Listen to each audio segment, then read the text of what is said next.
We have probably all experienced surprises in our lives. Some delightful that bring joy.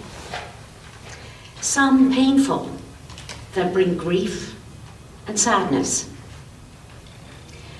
We are seldom the same after those unexpected events of our lives.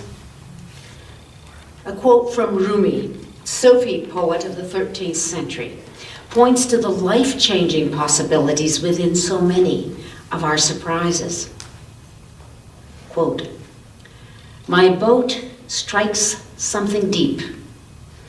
At first sounds of silence, waves. Nothing has happened. Or perhaps everything has happened and I am sitting in my new life."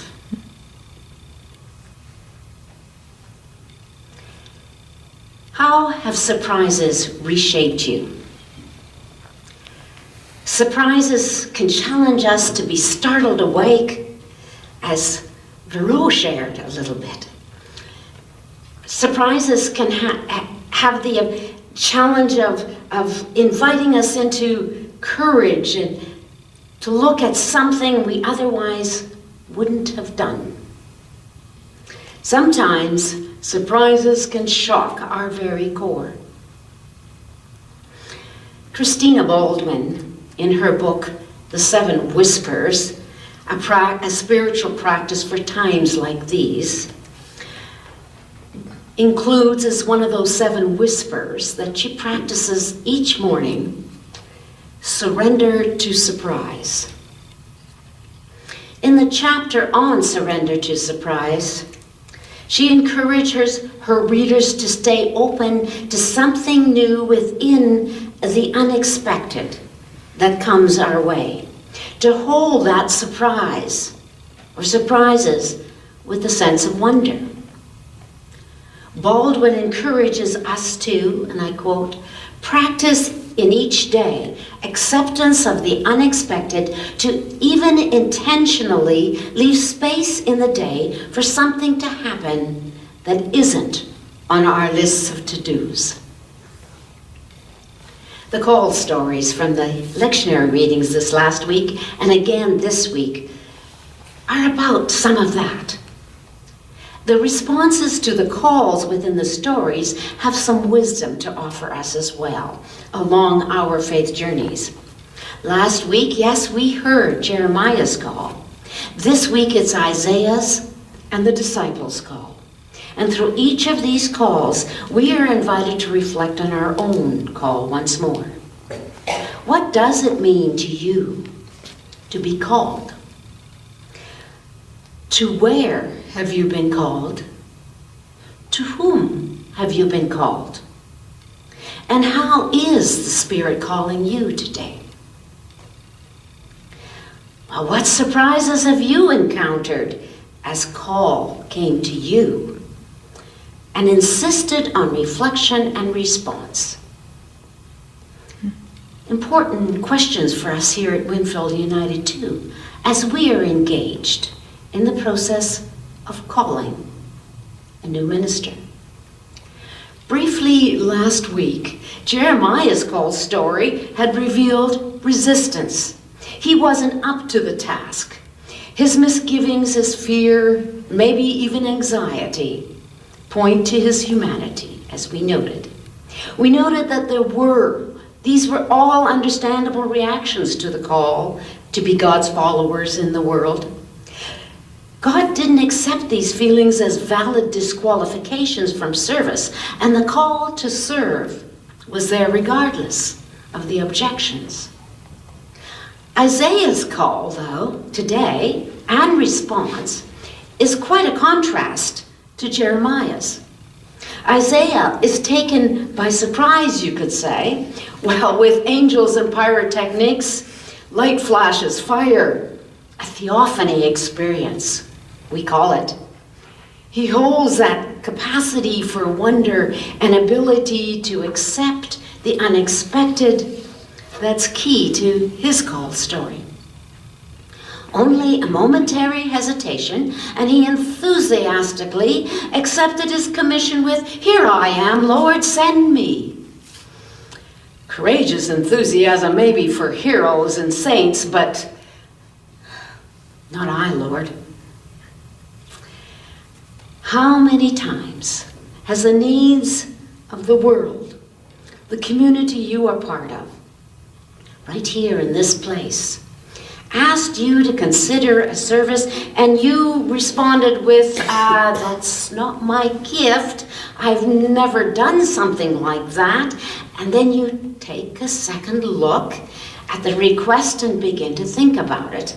And the request keeps coming back again. It persists.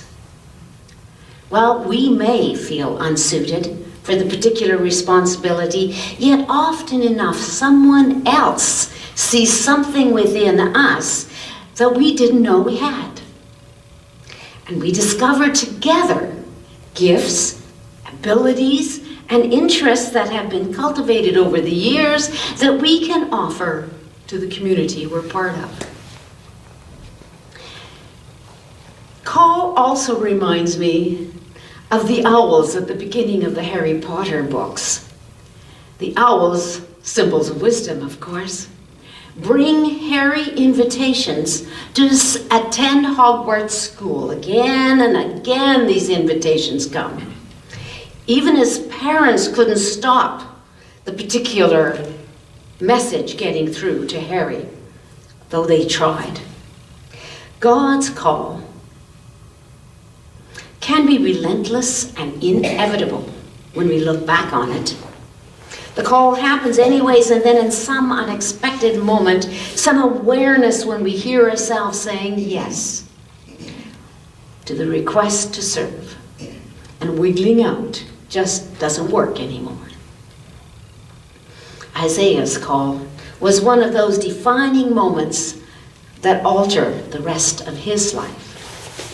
Where nothing is normal again, a decisive life-changing experience inside that temple experience, and then he is sent out with a particular message that would perplex and confuse the best of us. I encourage you to read that short section that follows the story, if you have a moment this week. Isaiah, in that ongoing section, was told to speak in parables.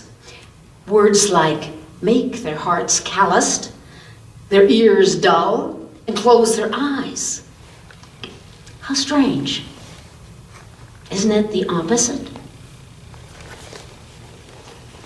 Maybe there's some reality for us here too. We walk as people of faith, and so many others, even our own children, may well walk in a different direction.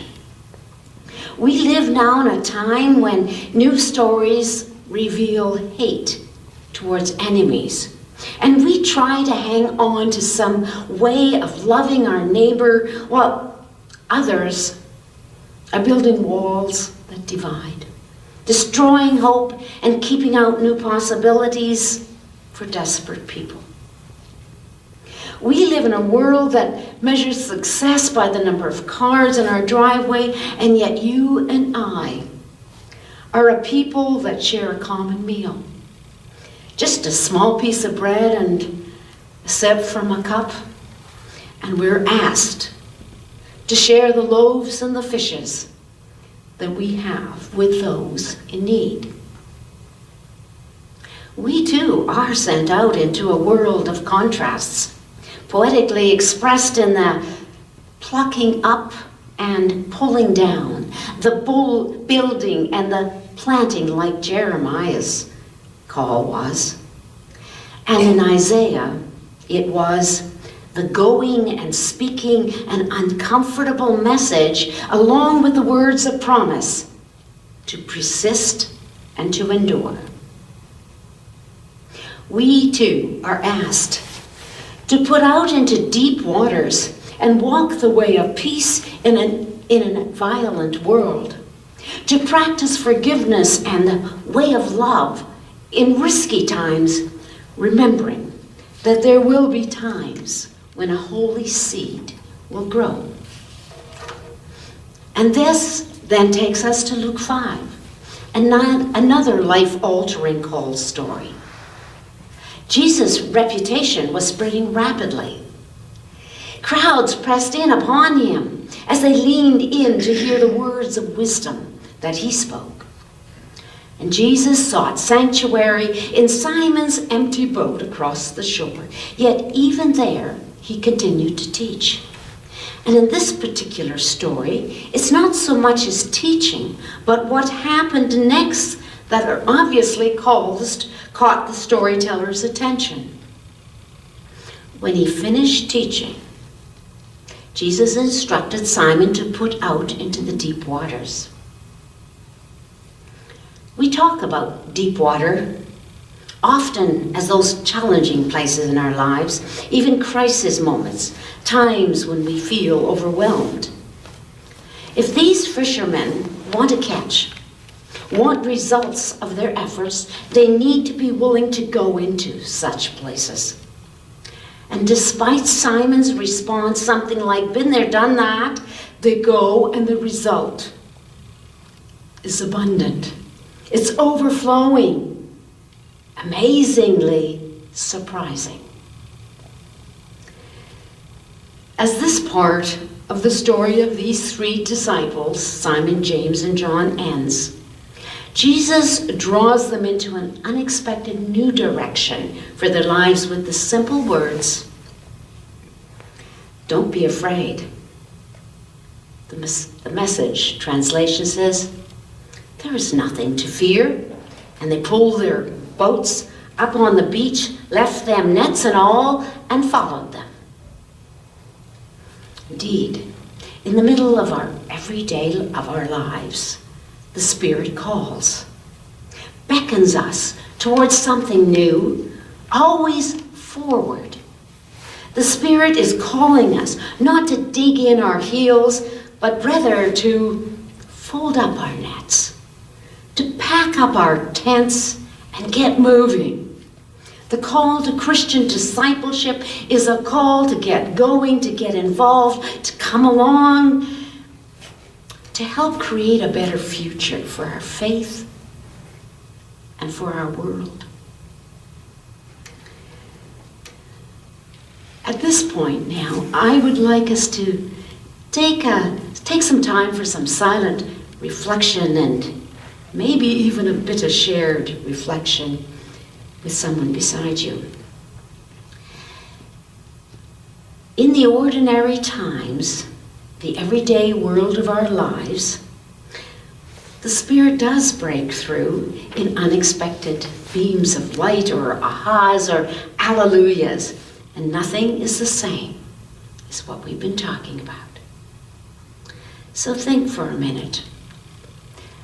How has a not so ordinary cut into the ordinary times in your life recently?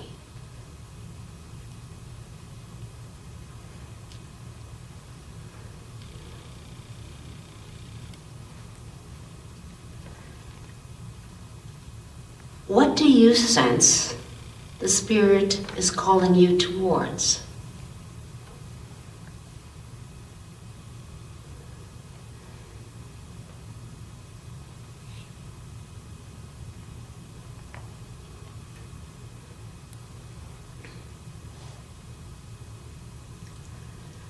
Now consider what you have to let go of, what nets set aside in order to give yourself to the Spirit's invitation.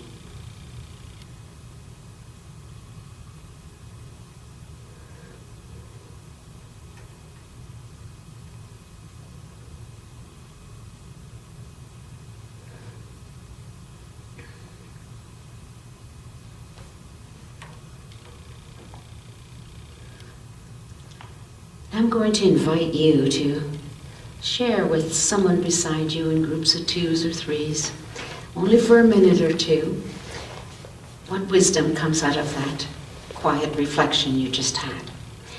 Maybe for the sake of time, to focus on what you sense the Spirit is calling you into more recently.